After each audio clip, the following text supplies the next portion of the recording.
In today's video, I am going to teach you how to remove Google Chrome background image.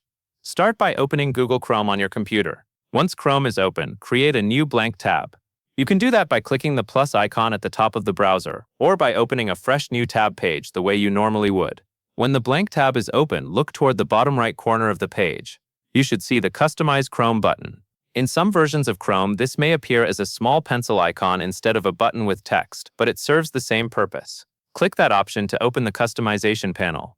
After the side panel appears, look for the section labeled Background. Click on Background to view the available background settings for your new tab page. To remove the current background image, select either Classic Chrome or No Background, depending on what appears in your version of Chrome. Choosing Classic Chrome will return the page to the standard default Chrome appearance. Once you make your selection, Chrome should apply the change right away. If you do not see the update immediately, give it a moment or open another new tab to confirm that the background image has been removed. That covers everything you need to know.